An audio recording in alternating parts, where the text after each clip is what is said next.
Nolan Knight, welcome to Suit Up the podcast. Hey, thanks for having me, Terrence. And I don't know if you know this, every now and again, especially when I'm doing prep for the show, I like to Google the guests because that's how you collect all the data and all the informations. Your name, all of a sudden, I realized I was Googling it. I'm like, I got like 3 or 4 Dark Knight references that came up Oh, yeah. instantly when you get the No, words yeah. Knight and Nolan together. Yeah, it's the bane of my existence, you know. Oh, no pun intended, I guess. Jesus Christ. That was Yeah, amazing. that tends to be the norm. Even when you go on Amazon and like look for books, there'll be like a Christopher Nolan biography in the middle between releases that I've done and stuff. But Good it's a company. good problem to have. Yeah, good company to be in. Like when Yeah. perfect. So, starting off, would you mind sharing just a little character biography for the audience? Who is Yeah. Nolan Knight? Who is Nolan Knight?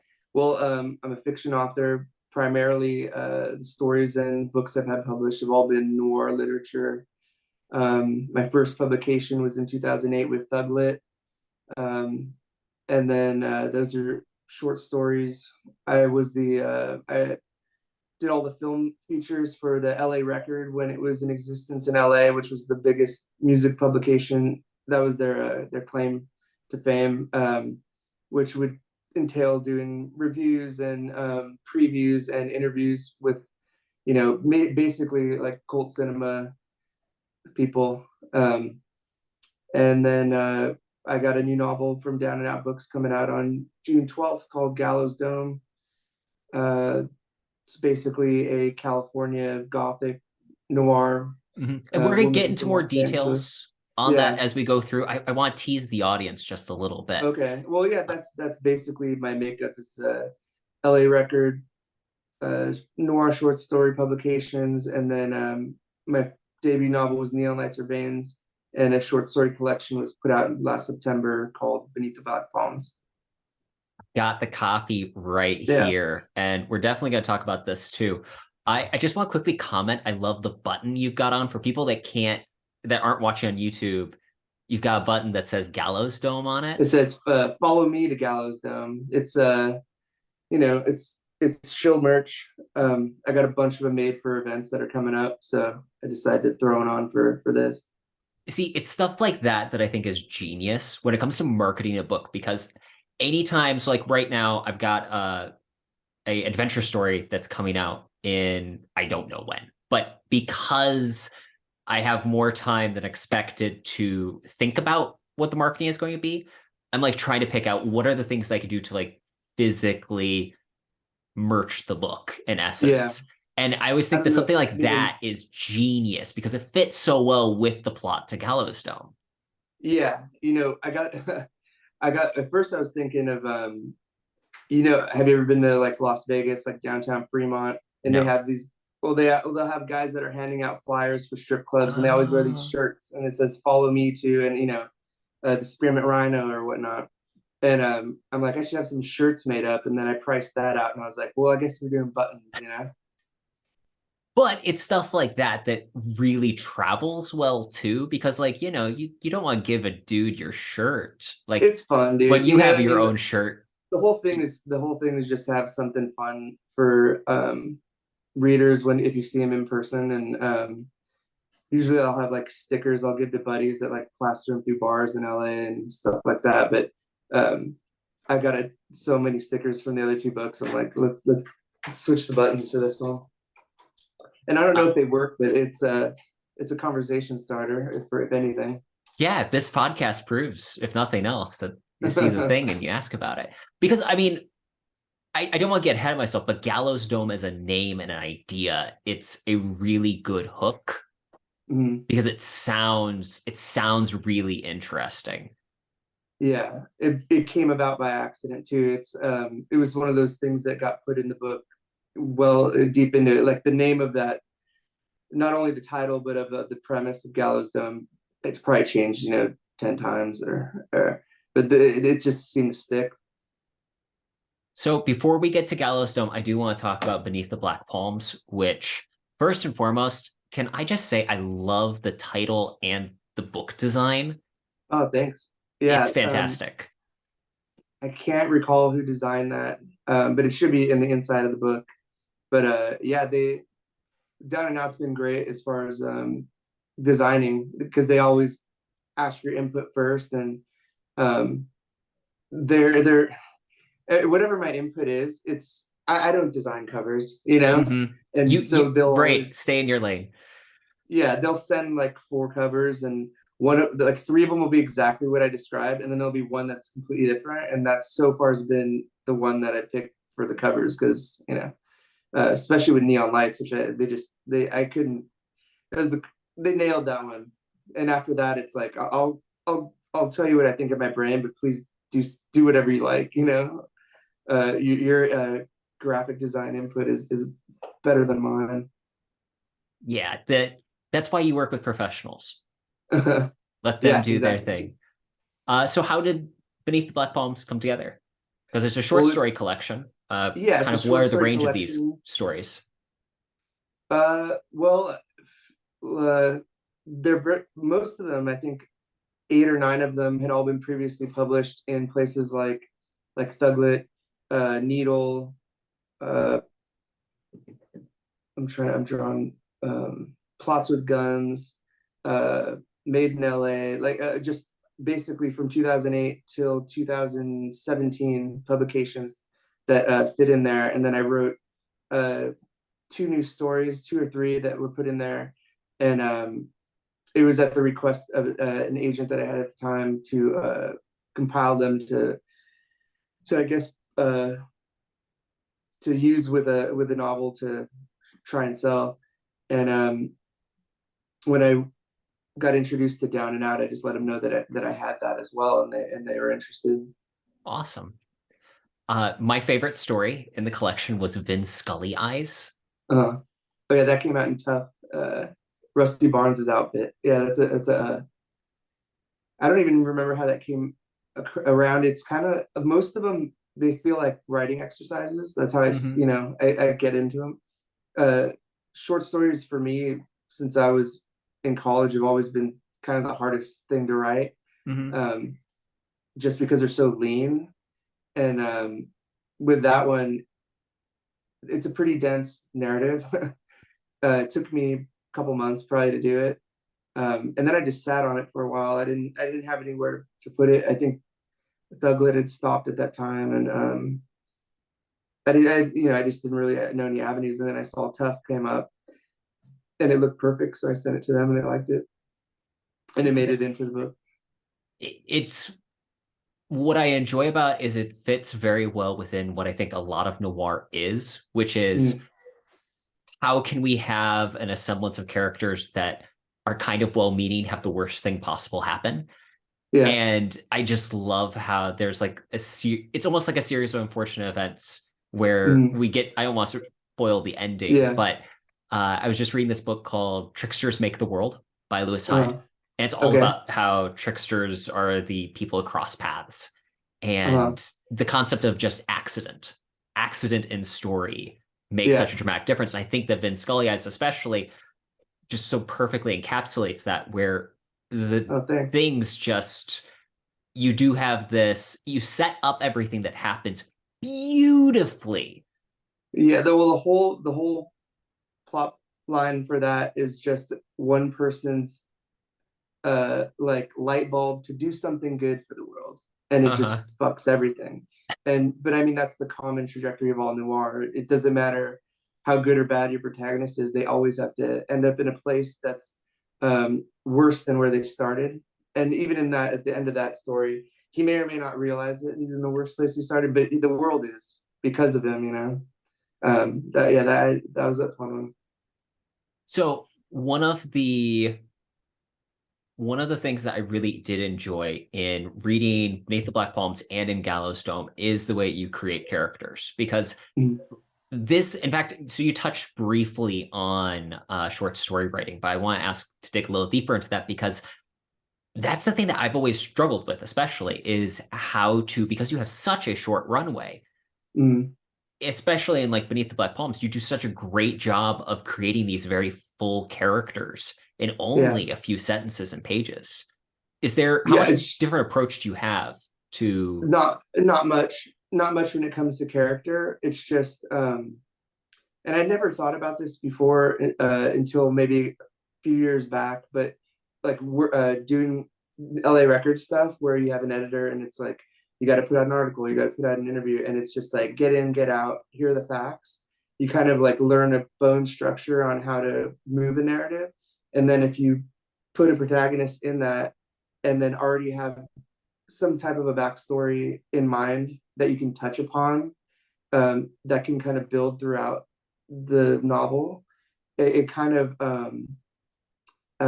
flows itself into fruition, and and you can do that with minor characters little by little. I try not to do it with main characters too long. I've had stuff that I've not abandoned but just like put aside because it's taking too long to really have me give a shit about the person I'm writing about, uh-huh. So it's just trial and error, and short stories help a lot as far as cutting the fat when it comes to, because too much exposition or too much backstory can also derail anything, regardless of how good the hook is. Actually, that's one of the things that I had a note on Gallows Dome. So in Gallows Dome, you do an amazing job with all of the backstory elements of the characters. Okay. There's been a handful of books I've been reading throughout like the different varying levels of professional writers. And oftentimes when I feel like the writer mechanics coming into play is that exposition of backstory usually. Mm. That's not something that I even clocked in reading Gallows Dome. Like it was Oh, so thanks. seamlessly a part of the story happening. Yeah. Um, it's, you like to say it's by design, but sometimes it's just instinct. You know when it's too much, you know when it's too little, but you don't know how well it works necessarily until someone else reads it, right? Mm-hmm. And that book's been through a lot of good people's hands that have helped, bring it to the point. Especially Chris Radigan, who edited it for Down and Out, who really, I mean, he went through there with a fine tooth comb and had some suggestions that I didn't even, I had never contemplated, because that's stylistically how I'd always done it before, and just by tweaking a couple things here, it felt like it was like speed bumps were removed from the text, right? And it was a great learning experience. Like I've requested him a couple times for editing, just for that matter. But it's only as good as until someone reads it and lets you know and helps you refine it. Mm-hmm. I just finished reading a book by Scott Berg, a biographer on Maxwell Perkins, who was the editor to F. Scott Fitzgerald, Thomas Wolfe, Ernest Hemingway. And like Yeah. those are the heavy hitters. And it was just fascinating to read about that collaborative relationship that he had, because really he, not even realizing it, shaped what modern literature became Yeah. because he worked with Wow. those three authors. And it's just Yeah. fascinating to see how the relationship, because people think of writing as it's a solitary exercise, you're not working with other people. And to an extent, that's true. Mm. But the collaboration that you get working with editors, graphic designers, even, it Mm. makes an amazing difference. Yeah, and the comfortability with bluntness and like Mhm. honesty from them is the number one. You get, it's one thing to have tough skin, it's another thing to be able to step back, not fall in love with a lot of your bullshit, and be able to see what's really there. And it's not only because of some egocentric trip. It's like you're trying to make it as palatable as possible for another brain to digest. Mhm. And so I wouldn't say like the more brains you have involved, the better it becomes. The too many cooks in the kitchen thing is a real Yeah. thing, but um, when you're in the kitchen, you want to be on point as far as no wasted time, and just being honest. I mean, there's my feelings don't get hurt when things get brought up. If anything, my brain kicks into trying to objectively look at it from a point of view that I didn't understand before. Mhm. Joe Delancey Okay. was so much fun to read about in Gallows Dome. Thanks, man. I think that in part, so it reminded me of have you seen The Third Man with Harry? Yeah, yeah. Yeah, Orson Welles. That movie is so much fun, but I'll get sidetracked talking about Orson Welles. In that film, they build up who Harry Lime is throughout the first. You don't get to see Orson Welles as Harry Lime until like 45-minute mark. Yeah. Yeah. You kind of do a similar thing with Joe Delancey here, where Mm. he's built up through the story, and then you meet him, and it was fantastic. I love that element of the character. Was there a version where he was more in the story, where he was less in the story? How did his role No, there evolve? wasn't. His purpose in the story was always the same. His conclusion changed a couple times. Uh-huh. Uh, and part of the reason was because of that reason you're saying. There was a likability to him that got to a point where it created a pullback, blowback, Uh-huh. from a reader's perspective that I didn't realize until going back through the text. I wrote it in 2018, so Wow. um, going back through it over the years before giving it to giving it to Down and Out, Mhm. that's when it became more of apparent because in my as we're like writing it as my brain works, it's the Lena and Perry, the two like main leads. Mhm. Those are my objective through the whole book. Yeah. But Delancey's like my breath of fresh air when I'm writing it to kind of alleviate um, the ratcheting up of tensions or the sadness from those other two characters. I can kind of um, put him into odd situations and then let you know like who he really is as a person. I mean, Uh-huh. the Lena comes across him because she sees a thing about Perry and this guy on TV, when really he's like anything from anyone that should ever be on TV. He's an oddball for sure. No, and again, I enjoyed so instantaneously you give us two characters that are likable and unlikable at the same time. Mm. I was reading a book called The Secrets of Character by Matt Bird. It was Okay. really fun. His premise was you have to establish the characters within the first 10 pages to Mm. get people to want to read the rest of the book. And Yeah. that's through believe, care, and invest. And Okay. you were able to hit all three of those right away with Perry and Lena. Yeah. And just they were enjoyable characters, especially as they grow through the story. The Mm. story actually pulls character out of them, which is what stories are supposed to do. Yet somehow it's really easy, especially in, I feel like a lot of crime fiction or genre fiction, the authors start caring more about the plot than the characters, and the characters Mm. become just a way of facilitating what happens. Yeah. In this, you do an excellent job of keeping the characters as the focus of what is going on. To me the character is always has always been more interesting to me. And like all of my favorite novels and stuff, it's the characters that are driving the piece. Um, like an example would be, if you have a character and they're about to rob a bank or whatever, I'm more interested in like the guy picking up his kid from preschool and taking out the trash and shit like that while his mind's trying to facilitate what is about to happen.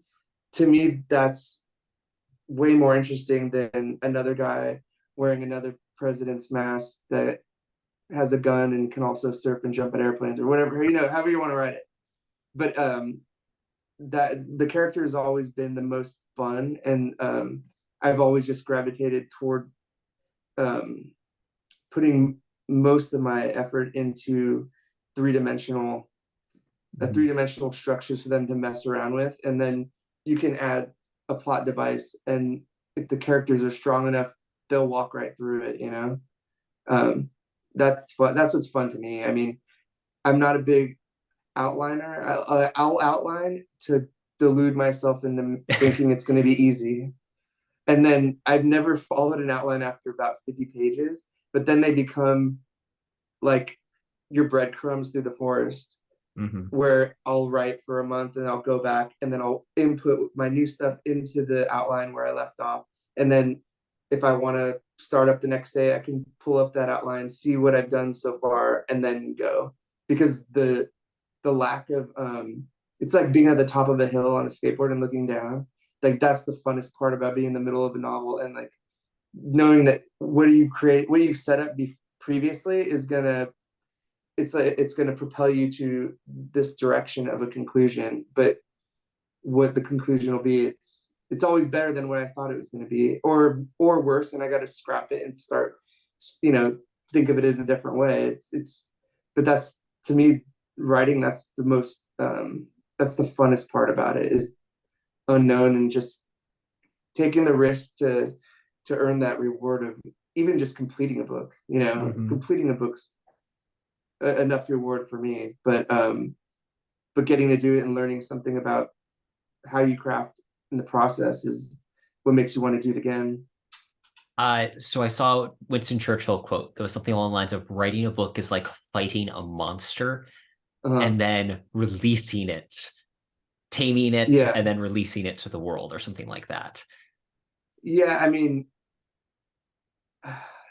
you know, it's been so long writing novels, and like, you know, I have one published in a short story collection, a new one coming out, but then I have, since Gallows Dome, I've written uh, two or three other ones, working on a new one, and it's just uh, the first one I ever started was in 2005, so it feels like just this kind of slog, you know. I don't know if it's like wrestling a beast. If it is, I think that like there's a reason for the fight, you know. If Uh-huh. you're not, then what's the point, you know? Yeah. Um, but I get, yeah, I get the whole releasing it into the world bit is that's like out of my hands, and I'm still getting attuned to, you know, that side of all of this. But that's what happens when you sit in a room for 15 years trying to do something, you know, with your life, and then you start seeing results, and then you realize like, oh man, there's all this other stuff I got to get good at, you know, podcasts, you know, Yeah. Ma- you know, readings, and just mhm.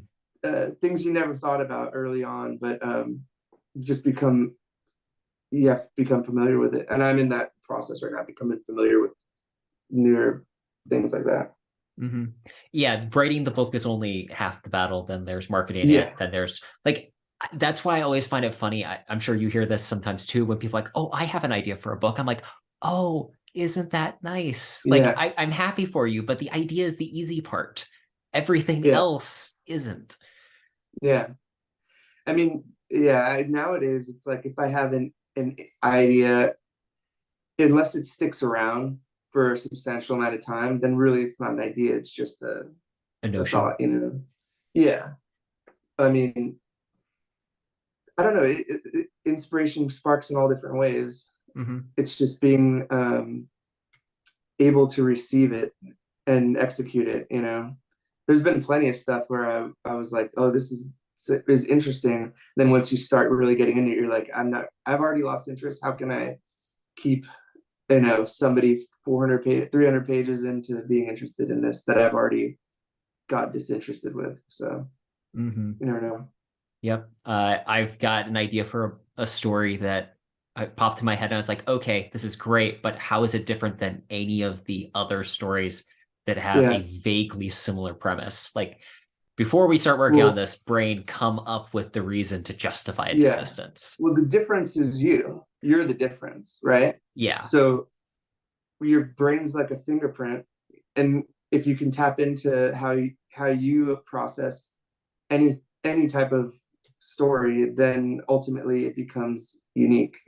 You know, it's just you learning how to figure that out is the challenge, and it could take you a really long time. But once you get into a groove, then your instinct will constantly propel you in the areas of that satisfies you when you're writing it, and then it satisfies the reader when they read something that's new or fresh, or you know, Hmm. that they haven't read either. It's So, taking the risk though, yeah. you know. Well, that's the fun part about like you described. It's getting to the top of the hill and then Mm, okay, well let's see how the ride down looks. yeah. So Yeah, let's it's talk if you don't mind, I just want to transition to talking a little bit more about Gallows Dome. We've touched on sure. it here and there, but it's coming out on June 12th. Where did the idea start? Can you give us just a hint of a premise for those who Uh, I mean, don't the know idea yet? started watching one of those people go disappearing shows, you know, like Mhm. disappeared, I think is one of the name of one of them, or like, you know, a Dateline or something like that. And it was just I was kind of brainstorming for a hook, and Neon Lights had a girl go missing, and I I got, you know, I kind of was looking for something deeper, um, and then I just got to thinking of a person that, say that just happened to you in real time, and then police not doing much, and you're at home now, you're watching TV, and one of these shows comes on, and you see someone, and well, what did they do, you know? And she happens to see a guy that lives in LA, but I mean, LA's giant. I mean, where she's in the Lena's in the Santa Clarita Valley, Perry's in Long Beach. You might as well be in Las Vegas, you know, as far as like mentally speaking, Wow. geographically. So, but to her, they're from the same place. They're from Los Angeles, you know. So she reaches out to him, and that one decision to forego being um, sidetracked by police dead ends and trying this new avenue is what sends the entire book in this trajectory. Um, but yeah, it all started with just looking for a hook and watching TV, basically, reading the paper, you know. Hey, there's sometimes no better fodder for ideas. At least three or four James Bond films have been created in the exact same way.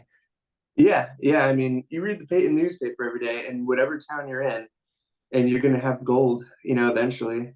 Um, and you know, I lucked out by being out here my whole life, and there's never a dull moment. I mean, you get a little desensitized to it, but I mean, at the same time, it's reading the newspapers like watching Dateline every day or something. You know, I want to say it's entertainment, but it like clicks all the buttons of Mm-hmm.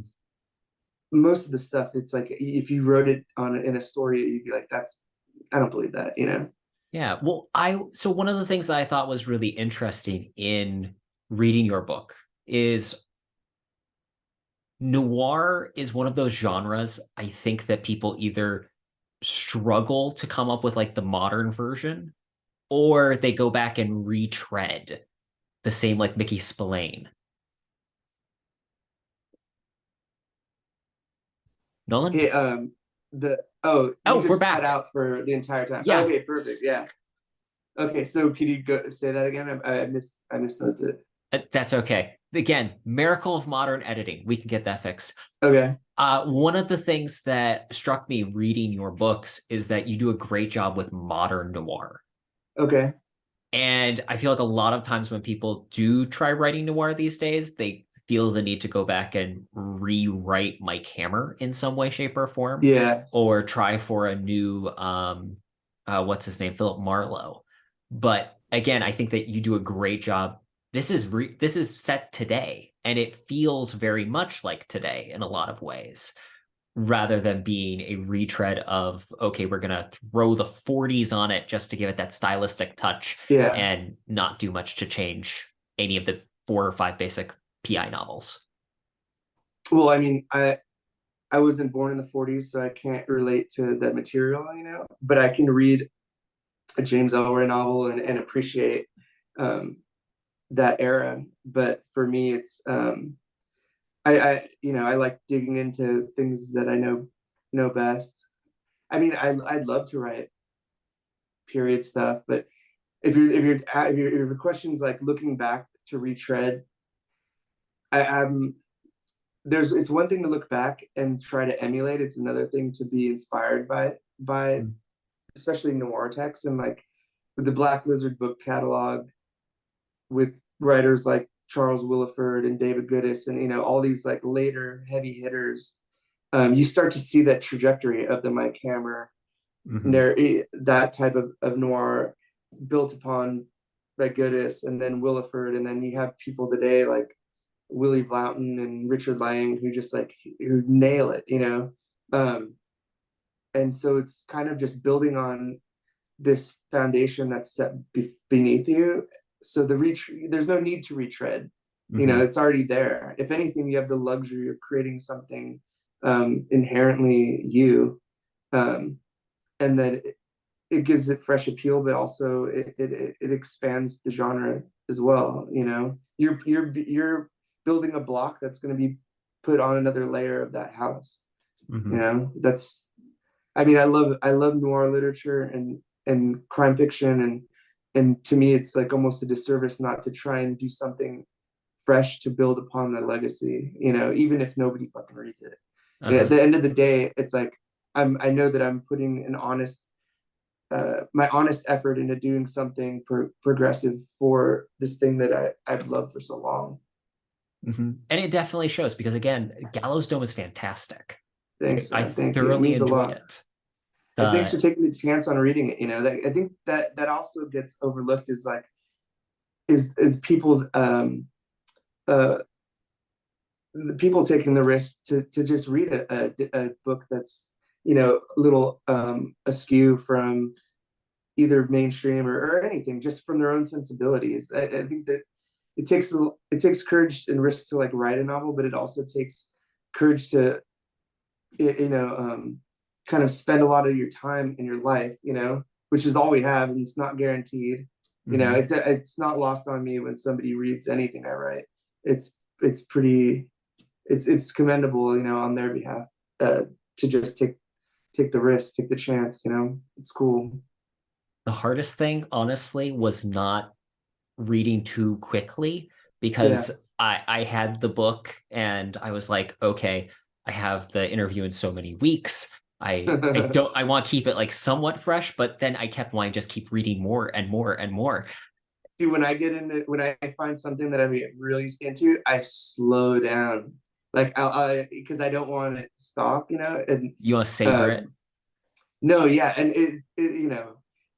I can read 3/4 of that book in like a week, and then read the last quarter of it in like 8 weeks, or like a little bit a day while I'm reading other. I'm always reading like more than one book at a time. But when I latch onto something, I tend to slow down through it. But and then of course I'll just like read it again. But it's that first read that's intoxicating. Hmm. Uh, Nassim Taleb, I think it was that said the best sign of a good book is when you can read it more than once. Okay. And I Yeah. definitely think that I'm going to reread Gallows Dome because, Oh, thanks, man. well, it's a very rich story. Like you were talking about Mm, creating three-dimensional characters, it shows in Gallows Dome. Even Delancey's daughter is in the book in only like two or three scenes, but she's yeah. fantastic. But Like you know her. you know Everyone knows her. a person like Delancey's daughter. I mean, everyone can relate to that person in their life, and it's just it's people like her that kind of enrich the life that surrounds you. So that's what she's doing in the book. She's enriching the experience about all these crazy characters. There's a level of normalcy there that gives you a a, a break. From some of Mhm. the she's the only one that's really tapped into reality. When in her dad's world, and yeah, I mean, it's minor characters like that are fun, so much fun to put in there to figure out, and if you get it right and they work, then it's like you can't cut them out. Mhm. And then like X-Man obviously has a larger role, but just he was fun. Like just you actually write Yeah, very delicious villains, by the way. pretty bad guy. Yeah, but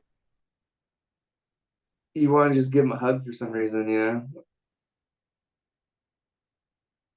as I wrote it, to where he was just going to be a minor character, and then he became his own, his own storyline almost. Mhm. I mean, even down to I'm trying to remember Trench.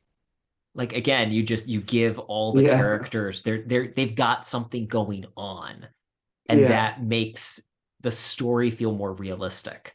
And again, Well, I everyone's enjoy got it. something going on, you know. Um, it's what's real.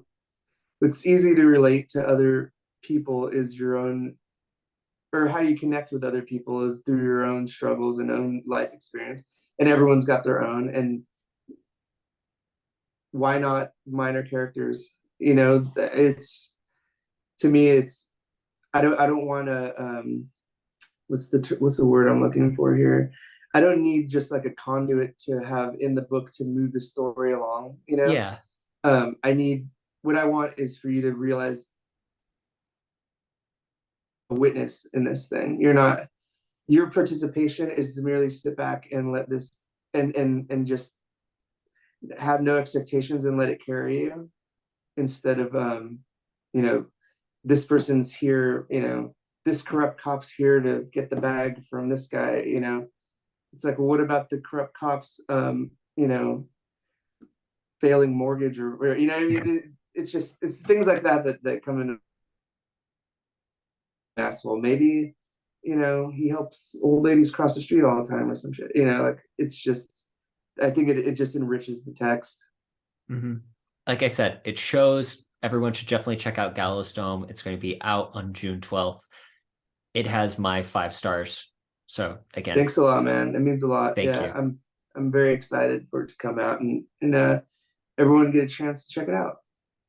Before we go, one of my favorite questions to ask writers, and we've touched a little bit on this, but I always like to make explicit. Do you have a writing routine? And if so, what does it look like? My writing routine is I write when I feel like writing, but my brain never really stops, you know? The hard part is like I'm in the middle of a novel right now and it's finding the balance between getting some kind of um, break from thinking about it, you Yeah. know. But you know, you wake up in the middle of the night and then all of a sudden you can't go back to sleep because your brain's just kind of firing. Mm-hmm. But I'll when I'm writing novels, I'll go Monday through Saturday. I write early morning and then I'll edit in the afternoon based on work. And mainly the editing in the afternoon is just to carry me into the next morning. But then like Sundays, I try not to do anything. Like I need some kind of break, man. And Yeah. even like at night, if I'm a movie or like a Dodger game or something, I need something, or else I tend to overthink. And then when Mm-hmm. I tend to overthink, then I tend to overwrite. And then when I tend to overwrite, I'm just making more work for myself. Mm-hmm. Um, but I've never been a word count guy. You know, Mm-hmm. like I just I I can ballpark my average on a weeks to week basis, but even that can change without knowing the end of a novel or something. That could go completely out the window, and I don't feel bad if I don't hit a number. Mm-hmm. Um, a buddy of mine once told me, he's like, you know, if you take out your like a notebook and write down an idea, technically you've written today. So it's kind of like you don't feel bad if you know Mm-hmm. if you go hit the bar or something, but at the same time, the work gets done. It's got to get done, or else it's just gonna stay in my head. Yep. Thank you so much for joining us today, Nolan. Where can people go to learn more about you, your work, and what Yeah. the Gallows how can they follow you to the Gallows Dome? Okay. Well, they can follow me on Instagram, just at Nolan Knight underscore between the Nolan and Knight. My website's nolannight.com, Nolan knight.com. I have some book events coming up for Gallows Dome. I haven't announced them yet, but um, in late June and July, I'll be in San Diego, Orange County. I'll be at Book Soup on the Sunset Strip, and then in July I'll be in New York reading with Tony O'Neill. I'm not sure if you Cool. wrote Six City and Digging the Vein, a big inspiration of mine when I first started out. Great dude. I'll be reading at the KGB bar in the East Village with him in late July, and I'll post all that stuff. There might be some more events popping up too, but it's still um, you know it's everything's still being solidified. But yeah, man, if you take a chance on the book, it's much appreciated. Thanks for having me. I had a great time. Hey, it's always a blast. Thank you for coming on the show. All right, man.